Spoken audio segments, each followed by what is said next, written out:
Hey guys, Dr. Andy here. Today I want to tell you about something called the Baseline Activity Tool, which is a really useful tool that we can use for anyone in inflammatory type pain. Now we've talked about the inflammatory type pain before, and that is one of two different types of the most common types of pain we see here in the office. The other one is called ischemic type pain. Ischemic type pain is when you develop your pain over a long period of time. It has to do with maybe work ergonomics, the way you sit, the way you sleep, the way you drive your car, right? So over a long period of time, there's no one specific instance of like, oh my God, I hurt myself doing this, right? It's more of like yeah, I've noticed this has kind of crept on for a long period of time.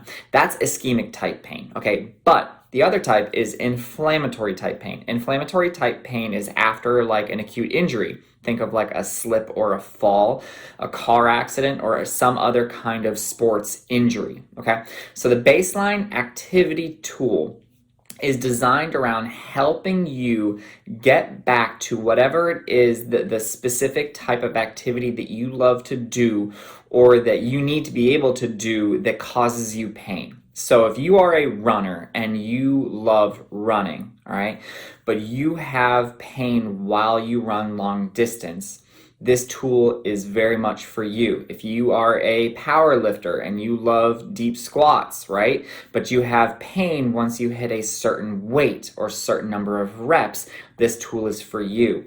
If you are at work, right, and you've had a whiplash injury due to a car accident, and you can only look at your computer screen for so long before you get some serious pain, this tool is also for you, okay? So it's not just sports injuries. This is any kind of activity where you develop pain as a result of either frequency, duration, or intensity of that activity. All right, so let's take a look at that runner. It's a great example, right?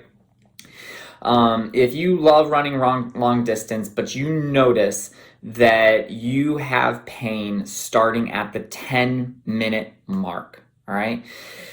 That is your baseline, all right? And so when you stop with pain, you should notice that if you have some mild discomfort, that's perfectly normal. That mild discomfort can last for 2 to 3 hours. If you notice that after running, maybe after that 10-minute mark, maybe you're at 15 minutes, and that pain lasts longer than 2 to 3 hours, and you can even feel that pain to the next day, you've gone over your baseline. So your baseline is however long you are able to run, and you can have some mild soreness and pain while you are running and for about 2 to 3 hours after. But as long as it stops after a couple of hours, right, you found your baseline. That's your safe zone, right? And then every single time you repeat that activity, every single time you go for a run, you can only add 10% of either the frequency, the intensity, or the duration to that activity. So if you can run for 10 minutes without pain and you feel great, well then the next day you go running, whether it's tomorrow or the next day, you can only run for 11 minutes. And if you feel fine at that point, meaning you can have that mild soreness, but that soreness and pain can't last into the next day, can't last more than 2 or 3 hours, then you're fine the next time to add another 10% onto it, okay?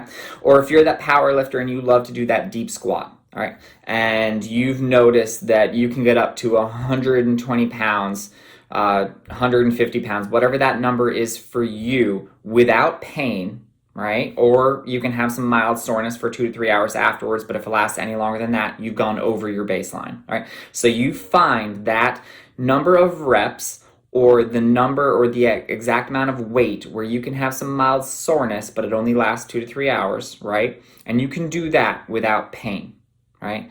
That's your baseline. And then the next time you go back and do that squat, you can add either 10% to the number of reps or 10% to the amount of weight. And if you're going for heavier and heavier, and the problem is that heavy keeps hurting you, find the weight that you don't have any pain, and then keep each time you do it, add on 10% more. That keeps you in the safe zone, and it's kind of like an activity log that you can put together so that you can keep adding more weight and you don't risk a flare-up and aggravating that blowback and starting way down there at the bottom again, all right?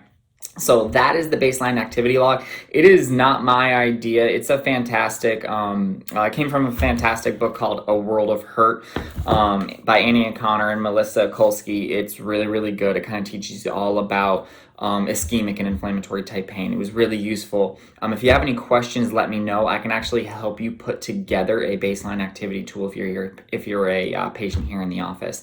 But if you have any questions, just reach out and I can send you something that might be more helpful. Always remember to live with passion and not pain.